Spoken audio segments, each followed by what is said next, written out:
Good afternoon, everybody. Today, one of our favorites in this house are pot stickers. Pot stickers are known as gyoza, sometimes a wonton, but a wonton's more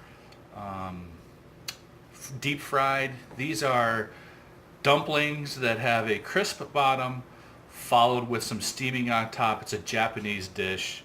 My mom always called them gyoza.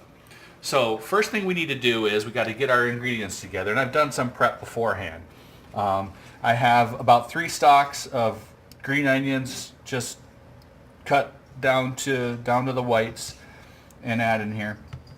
I have a pound to a pound and a half of ground pork. I say a pound to pound and a half because it depends upon how many of the gyoza wrappers that you actually have.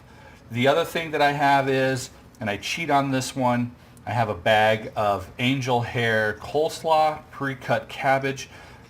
If you have a food processor or a mandolin, you can get it fine like this, and it will it'll be perfect for your insides of the gyoza. As for the sauces, pretty simple. I just use 2 tablespoons of regular soy sauce. I happen to have Kikkoman in stock right now, so that's what I'm using. I also like to do a little bit of chili oil, hot pepper oil, as I call it. So my family likes things spicy, so I do just a drizzle. I'd probably say half a teaspoon, just to get a little flavor and a little bit of kick to it. I also do a little bit of garlic. I cheat on my garlic. I do the pre-cut garlic. It's a lot easier if you don't use garlic very often. It's easy to keep in the fridge versus having cloves sitting around that end up drying up. I love fresh cloves, but this is the next best. So I'm going to put that in there, and that's about a teaspoon or 2 whole cloves of garlic. All right, that's pretty much it for the ingredients. Now we gotta mix it up, and we'll do this, and we'll play it by sight and texture.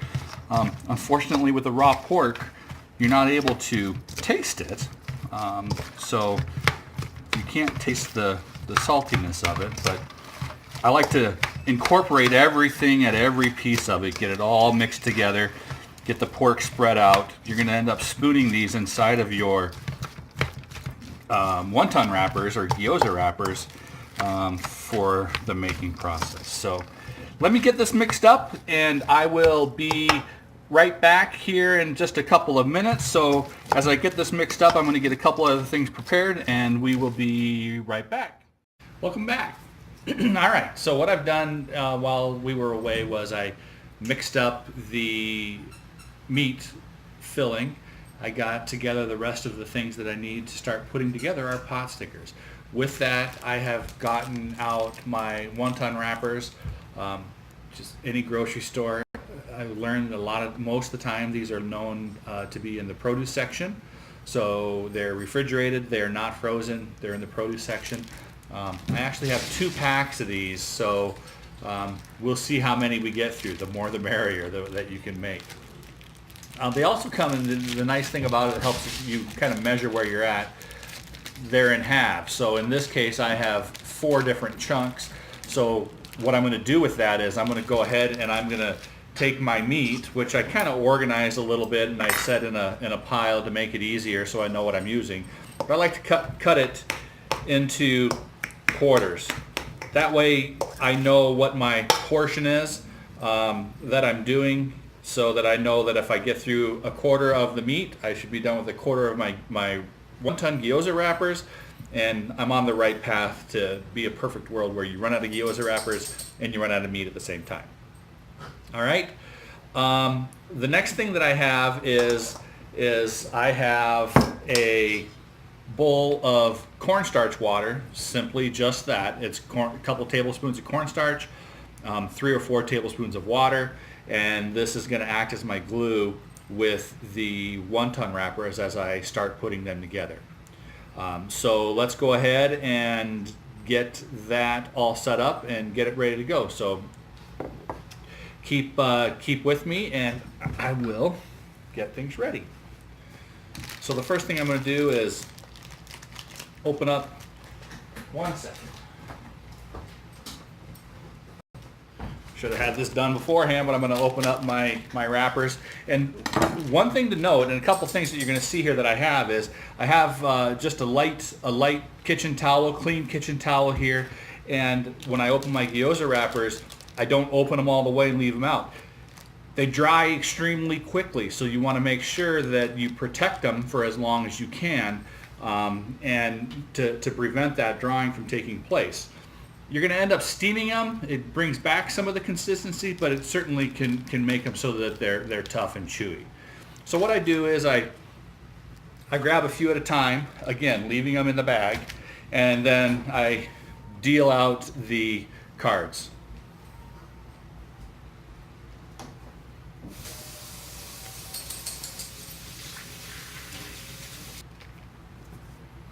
All right, so the first thing I'm going to do is I'm going to go ahead and, like I'm dealing out cards basically, I'm going to distribute a few at a time across my working surface that I have and get them ready to be done with the filling and then sealed with the cornstarch water. One thing you notice, I have gloves on. I love the sanitary aspect of them. You're handling raw meat, you're handling, you know, it's high hands-on intensity in terms of the pot stickers themselves. So just on the food safety side, I like to keep gloves on. I found that the kitchen teaspoon, just the normal smallest teaspoon that you have in your kitchen, ends up being about the perfect amount of filling that you need for each of these. And you're going to see as you go and as you get to the third and the fourth quarter of your meat and your gyoza wrappers that you have, you know, might need to go a little bit bigger or a little bit smaller. So I'm going to just go ahead and I'm going to fill each of these with a spoonful. And I like to place it right, you know, kind of diagonally. I'm going to end up twisting these and we're going to do them diagonally. Right in the middle of the wrapper is where I like to place it. I need to go ahead and start sealing these. As you can see, I have them all filled and ready to go. And again, working in sections so that they don't dry out. And then I just simply take the cornstarch water and around it, I set it in an angular position and I close it up and then I just seal it. I take it and I seal every single spot so that you don't lose any of the filling as you're cooking it. The other thing I like to do is when I'm placing them, I'm getting them ready and they're going to sit and they're going to cook like this. They're going to cook standing up.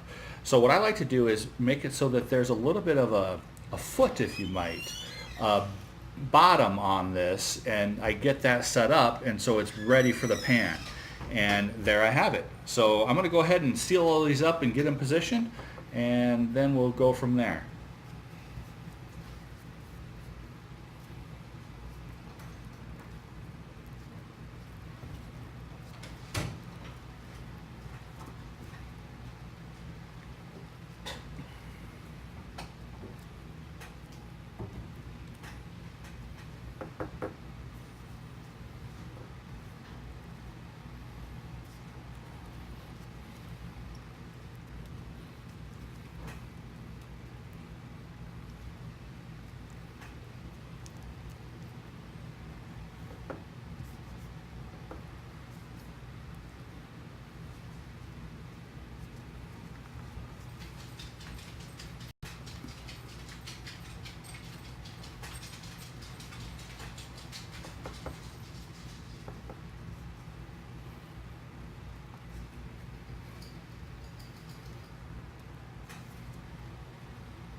All right, there you see I have 6 of these done. Not a lot. I got a lot more to go. So I'm going to work on these, get them all set up.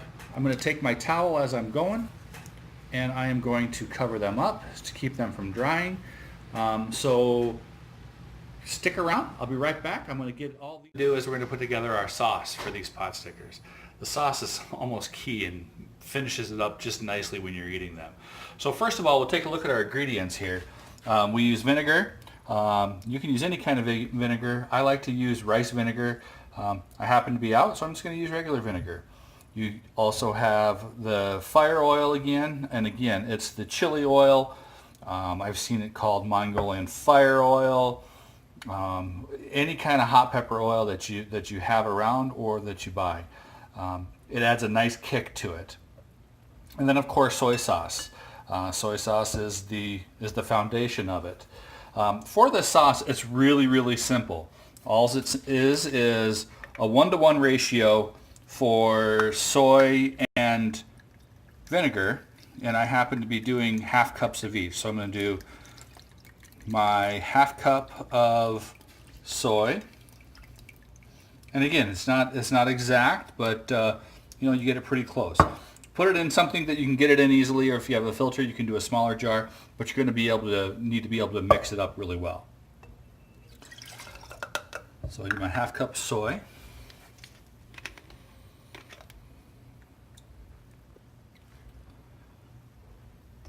My half cup of vinegar.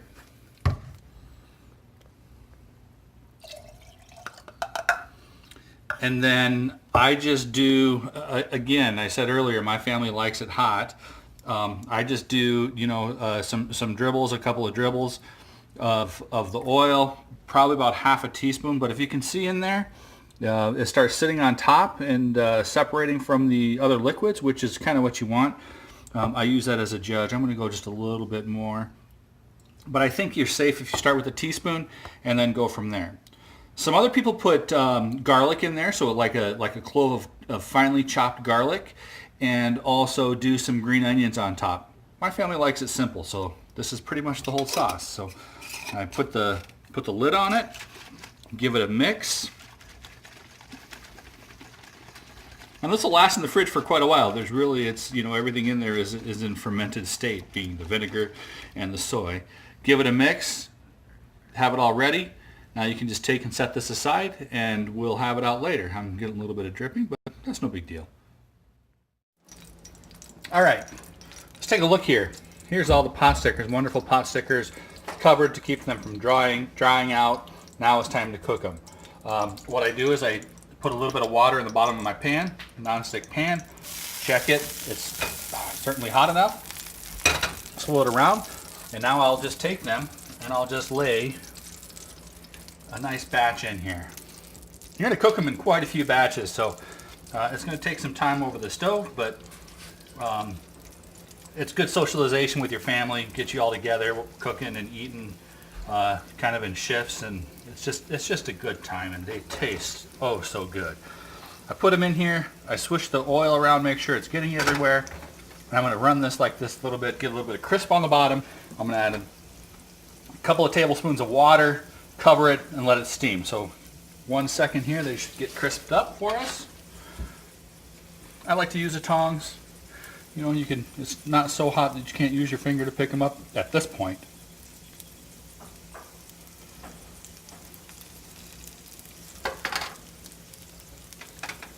I run on medium-high heat when I'm doing this part, and then I'll turn them back down when I go to steam them, because I don't want them to cook too quickly.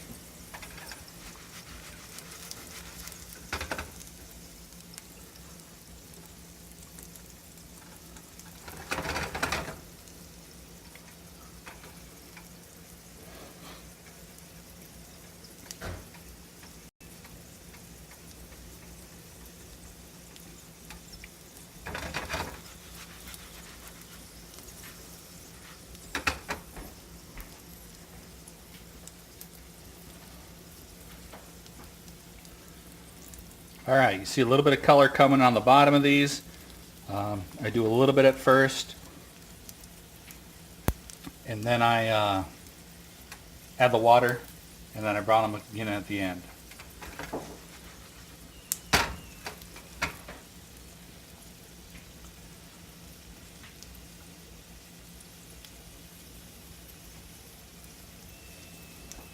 Looking good. I think we're at that point right now that we'll be able to go ahead and add our couple of tablespoons of water. We're going to get some steam going in here. There we see it. I'm going to put the lid on it.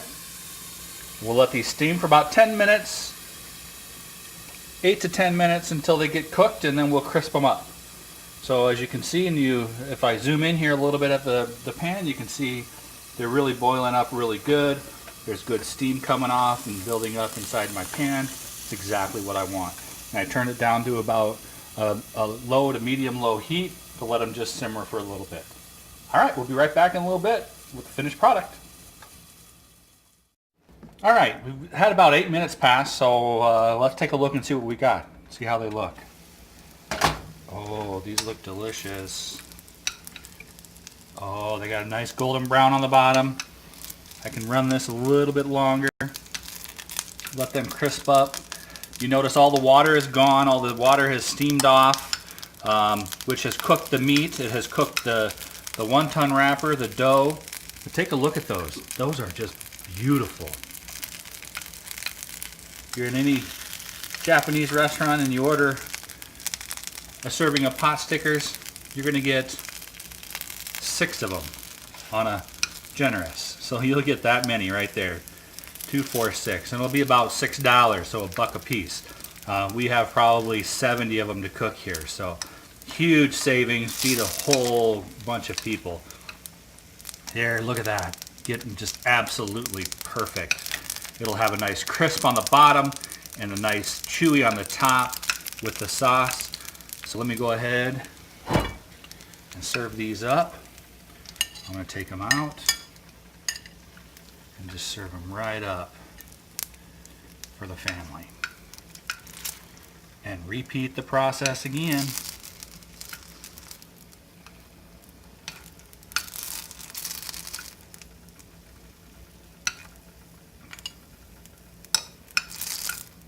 Look at that. Absolutely beautiful.